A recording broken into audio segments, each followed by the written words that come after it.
Okay, good evening, everyone. I'm Dr. Tracey Leavelle, and I'm the incoming chair of the Department of History, and I would like to welcome you all on behalf of the department to this year's Writing for Publication Symposium. This is the fourth or fifth year that we've done this, which is amazing, and it's turned into quite a big deal for our department, and I think I can tell you for a fact this is our largest turnout. I'm really happy to see this great audience here tonight.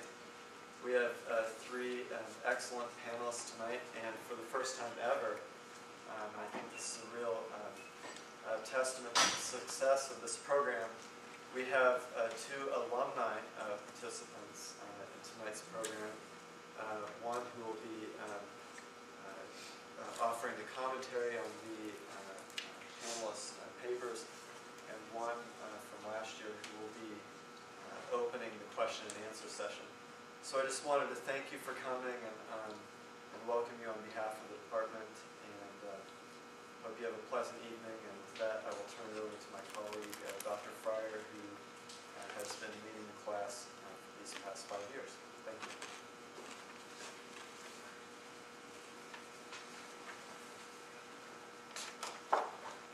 Dr. Leavelle.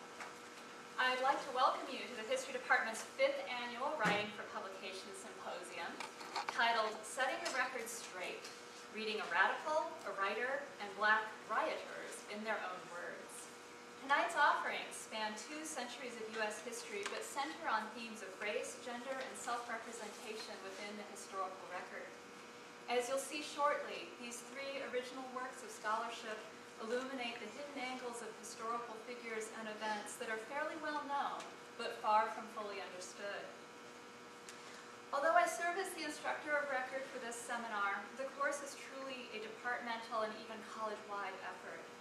Each presenter revised a paper from a previous course to a publishable level, which involved collaborating with faculty with a very wide range of expertise.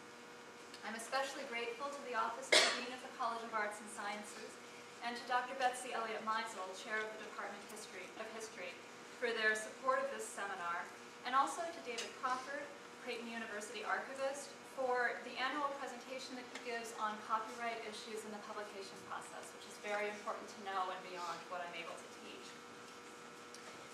Julie Fox, Administrative Assistant for the Department of History, has transformed what is technically a final exam into a truly special event. So out with the blue books, in with the finger sandwiches. And also making this event truly special are the families of all 3 presenters who are with us this evening, some of whom have traveled from very great distances. We welcome you and we thank you for being with us this evening. And now it's my pleasure to introduce the 3 presenters in the order in which they will be speaking. Alexis Altrichter is a History and American Studies double major, a member of the Phi Alpha Theta History Honor Society, and a 2011 recipient of a Dean's Summer Research Scholarship.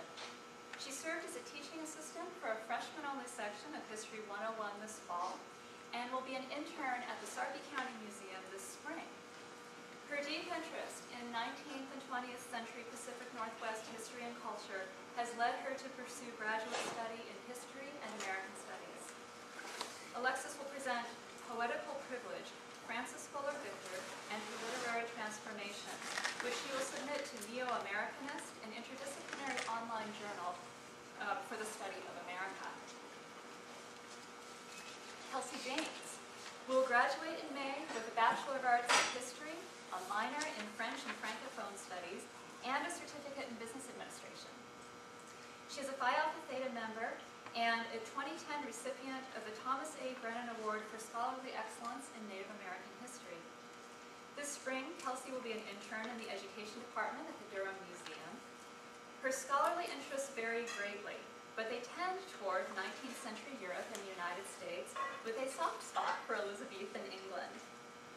Kelsey will present Notorious Victoria, Mrs. Satan, Ruler of Her People, Victoria Woodhull, Recovering a First Wave Feminist, which she has prepared for submission to Her Storia magazine of women's history.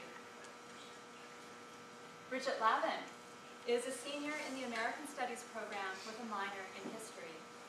Her wide-ranging academic work includes studies of race, gender, social inequality, and American culture, and she has been selected to work as an intern this spring at the Creighton University Archives.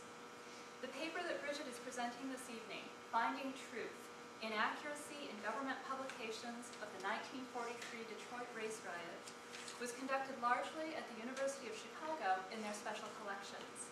She's preparing her article for the Michigan Historical Review. Offering commentary is Elise Hodes, who received her bachelor's degrees in history and English from Creighton University, where she was, as Dr. Leavelle mentioned, a member of the very first cohort of Writing for Publication students.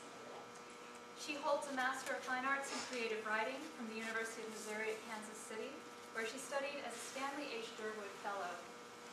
Currently, she is an English instructor at Metropolitan Community College and at Creighton University, and serves on the editorial board of Narrative Magazine. And Ryan Sparks, if I could ask you to stand for just a moment. We'll begin our question and answer session after the presenters have given their papers by posing one prepared question to each of the three presenters to get our discussion rolling. Ryan received his Bachelor's of Arts degrees in History and English with a minor in American Studies at Creighton University in 2011. He presented his paper, A Natural Relationship, The Rise and Fall of the Bobwhite Whale in Nebraska, at last year's symposium, and is preparing for graduate studies in environmental history. So we have a really great array of ideas and offerings and expertise here, so I will delay no further